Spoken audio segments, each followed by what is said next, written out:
In the wake of the chess cheating scandal, a number of Hans Niemann games were pointed at as suspicious. Now, this is one of those games. Played in the US Junior Championship 2021, Hans had the black pieces here and he was playing against Li Ben with the white pieces. Now, when I was analysing this game, there was something about this which jumped out to me as unusual. So I'll give you my thoughts on that at the end, but I'm curious to know, as you're watching this, does anything jump out to you? Do let me know in the comments below.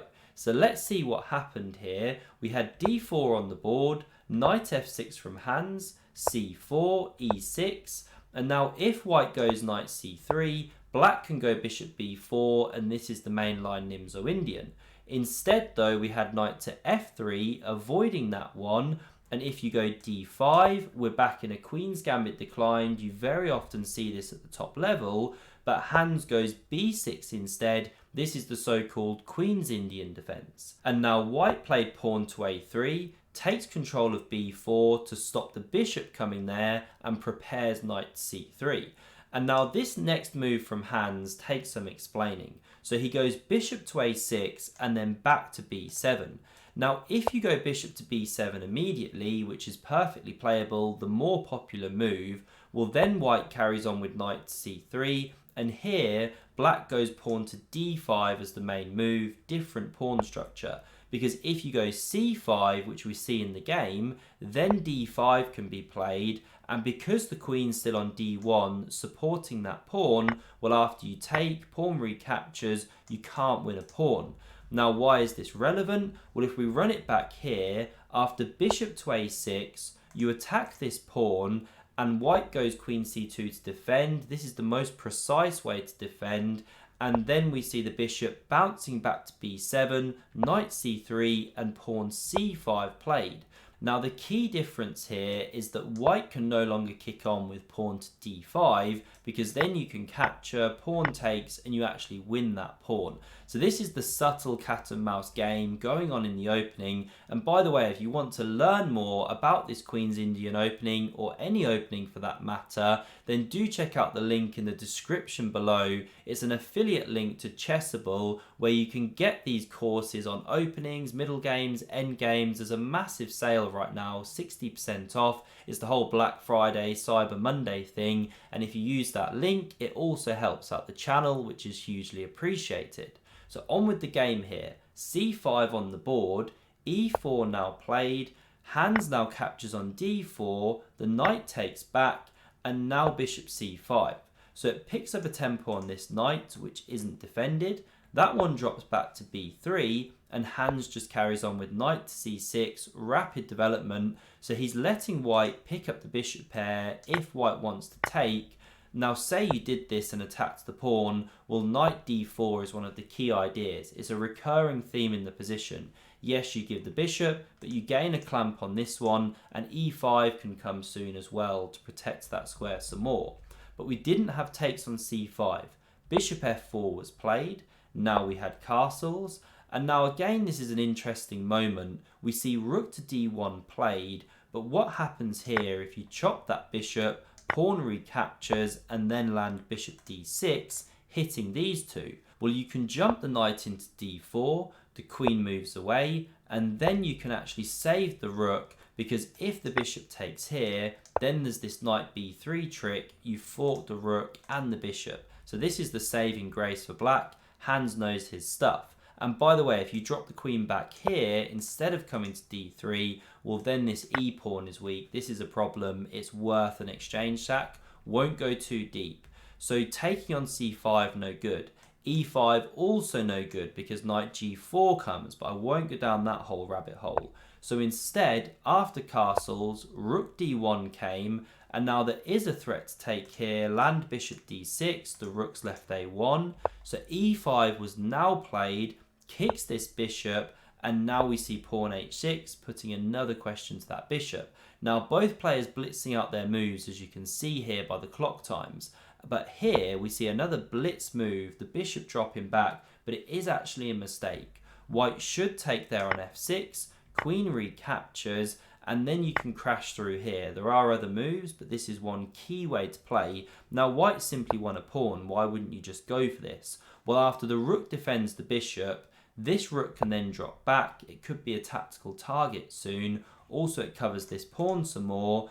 And now this is the initiative that black picks up. Again, you jump the knight into this d4 square. Now this is a sample line, and after the bishop develops, well, the key thing here is that then you get this f5 break. And we can see this pawn's immune because of the pressure here from queen and bishop. So black's drumming up an initiative, got the bishop pair, that's the compensation for the pawn. Plus this bishop looks horrible on d3, staring at its own pawns. So deep stuff there, but this is a key mistake of the game. After the bishop drops, now Hans seizes the initiative. So knight d4, this key idea, hits the queen, hits the knight, and the queen can't move anywhere or the knight drops. So taking is forced. Now we see this recapture, and now the knight lands on d5. If the bishop takes, by the way, queen recaptures, and then knight d5, well, queen to g6 still keeps black with an advantage. Pressure on this pawn, this rook coming soon, and the white king is still not castled.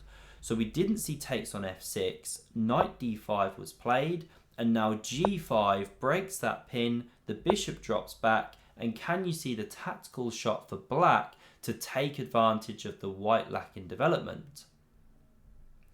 So the move to play here is knight takes on e4, and that knight is immune because if the queen recaptures, you pin it like this. If you block, bishop d6, that's game over basically. So we didn't have the knight recaptured. Instead, we had bishop d3, developing, preparing to castle the king, and now Hans takes on d5. Yes, he gives up his bishop, but that was a very dominant knight, and he can now bring the queen out, as we'll see in just a moment. But first he takes the bishop, clears the e-file to give a check. Now we see that coming. The king goes to f1, and now queen f6 improves the queen, looks at this pawn, and defends this one from the rook, which is now attacking it when the h-file opened. And now here we see a mistake from white. So the bishop moves into f5, but it allows this pawn to kick on, attack the queen, and open up this dark squared bishop. That's the key positional motif. What should white have done instead? Well, g4 was a decent move, or king g1. Just keep this pawn blockaded, basically. Because after bishop f5, which we see, pawn d3, now the pieces are springing to life for black. Now, this pawn can be taken three ways. If you take with the rook, this is a problem. You simply drop your bishop, the queen no longer defends. If you take with the bishop, well, then the problem is rook a to c8. The queen still sits on the c-file, you've opened up this line, and even though you've chucked a pawn, just generally speaking, there's now huge pressure since you opened up that bishop. So we saw takes with the queen instead, but now Hans can take this pawn on b2. And although he's left a defense here, there's no time to take that, or you walk into checkmate in one move. So that's why we now see the queen coming to f3. It covers that pawn. Possibly there'll be ideas of queen h5 one day, although you do always have to watch this weak point. King g7 from Hans covers this pawn, and now this bishop takes on d7, but it is a mistake because you're allowing the black pieces to now activate with tempo, and here the bishop should come back to f5, because then if the rook swings like this over to the f-file, well, you can cement the bishop with pawn g4. It's a better way to try and defend. But after the bishop comes to c6, well, now the rook swings and white's in trouble. We see a4 saving the pawn, rook d6, and now king g1 preparing to get off the f-file because the rook's swinging, the queen goes, and black is simply crashing through. This is curtains for the white king. So the king came to h2, we had check, now it comes here, desperately trying to run away, but the rook's doubled. Now we see the queen giving some space to the king, but the pawn kicked on, preparing to fork these ones. Now the queen desperately gives itself up. If you take here, well, this is a very simple way to finish the game. King goes, and you can even check here to win a whole queen. So we didn't see the queen taking on h5. Instead, it desperately took here, but now we had check. Hans doesn't even recapture that one. The king staggered up the board, and again he defers the capture. He checks like this. King takes, then he checks again, and here we had a resignation. Because if the king steps back to h4, well then this bishop can deliver checkmate in 1 from the e7 square. So what's unusual about this game? Well, for anyone particularly sharp-eyed, you may have been looking at those clock times and noticing just how fast Hans played the last 2/3 of this game. So I'm going to rewind here and show you what I mean. So if we go back here to about move 13, Hans goes knight d4. So his opponents just played bishop h4 and deviated from theory. A bad move. Hans takes 10 minutes now on knight d4, goes down to an hour 19 and 52.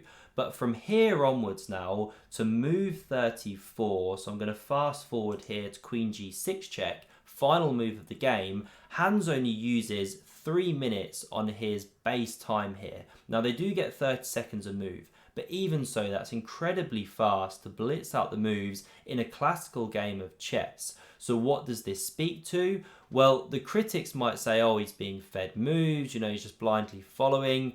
I don't believe that to be the case at all. I think what this speaks to here is a player who's very intuitive, but it did strike me as unusual just how fast he played despite having a good position.